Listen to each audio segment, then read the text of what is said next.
ஒரு பெண் மரியாதைக்குரிய ஆணுக்கு மரியாதை செலுத்த வேண்டும் என்றால் மேலாடையை துறந்து அவருக்கு மரியாதை செலுத்த வேண்டும் அப்படிங்கிற நடைமுறை திருவிதாங்கூர் சமஸ்தானத்துல இருக்குது.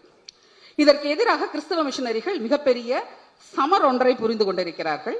ஒரு கட்டத்துல பத்மநாபபுரம் நீதிமன்றத்திற்கு அங்கே இருக்கக்கூடிய நிலைமையை விளக்கி ராணி ஒரு கடிதம் எழுதுகிறார்.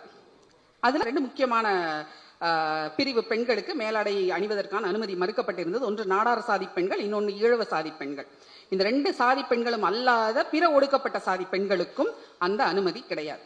அப்போ அந்த அம்மா என்ன சொல்றாங்க, ராணி, சாணாட்டிகள் மேல் சீலை அணிவதற்கு யாதொரு நியாயமும் இல்லை, எனவே அவர்கள் மேல் சீலை அணியும் வழக்கத்தை நிறுத்தும்படி உத்தரவிடப்படுகிறது. யார் சொல்றாங்க? தானே மேலாடை போடாத ஒரு ராணி. சாணாட்டிகள் கிறிஸ்தவ மதத்தை தழுவினால் மேல் சீலை அணிவதற்கு பதிலாக குப்பாயம் அணிந்து கொள்ளலாம் என்று வெளியிட்ட உத்தரவை அனைத்து பகுதிகளுக்கும் அனுப்பியுள்ளோம். தமிழ்நாட்டில் நீங்க ஒரு கிறிஸ்தவ பெயரை வைத்துக் கொண்டு சமூக ஊடகங்களில் இயல்பாக இயங்கிக் கொண்டிருந்தால் உங்களுக்கு முதலில் அவர்கள் தரக்கூடிய பட்டம் ரைஸ் பேக் கன்வெர்ட். இதை யாராவது கேள்விப்பட்டிருக்கீங்களா? இந்த பெயரை அரிசிக்கு மதம் மாறியவர்கள், ரொட்டிக்கு மதம் மாறியவர்கள், நீ அவதானே, நீ இவன் தானே அப்படிங்கிற ஒரு அடையாளத்தை, ஒரு முத்திரையை கிறிஸ்தவ அன்பர்களுக்கு தொடர்ச்சியாக அன்றாடம் இந்த இணைய உலகம் கொடுத்துட்டே இருக்கு. அப்போ ரொட்டிக்காக மதம் மாறினாங்களா? சாப்பாட்டுக்காக மதம் மாறினாங்களா? பெண்கள் மேலாடை அணிய வேண்டும் என்பதற்காக மதம் மாறிய நாடார் சாதியினர் ஆயிரக்கணக்கில் இருந்திருக்கிறார். தான் வீட்டு பெண், தன் குடும்பத்தைச் சேர்ந்த பெண் மேலாடையை அணிந்து கொள்ள வேண்டும், அவர்களுக்கு கல்வி கிடைக்க வேண்டும் என்பதற்காக இந்த மதத்தை தழுவியவர்கள் மிக அதிகமாக இருந்திருக்கிறாங்க. இந்த காலகட்டத்தில், இந்த அம்மா சொல்ற காலகட்டத்தில் சாணாட்டிகள் மேல் சிலை அணிவதற்கு யாதொரு நியாயமும் இல்லை அப்படின்னு அரசு அறிவிக்கிறது 1823ஆம் ஆண்டு.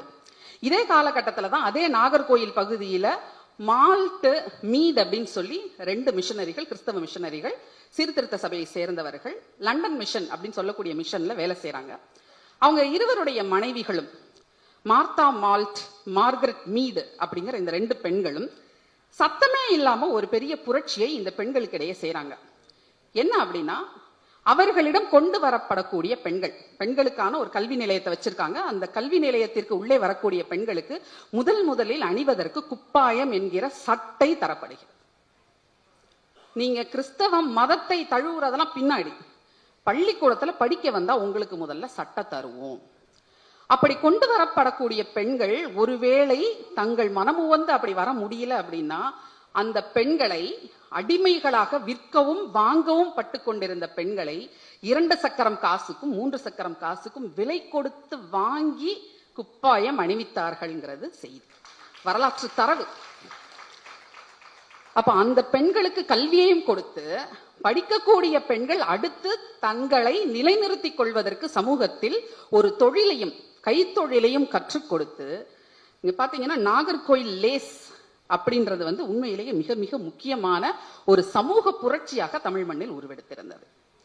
கிட்டத்தட்ட பாத்தீங்கன்னா 1857, 67, 51, 85 எல்லா காலகட்டங்களிலும் உலகம் முழுக்க இருந்த கைவினை கண்காட்சிகள்ல நாகர்கோயிலில் இருந்த ரேந்தா தையல் உலக அளவுல பரிசு பெறுது அப்படிங்கிறத நம்ம பார்க்கிறோம். அத்தனையும் புதிதாக மதம் மாறி வந்த கிறிஸ்தவ பெண்கள் தங்கள் கைகளினால் செய்த ரேந்தா தையல்.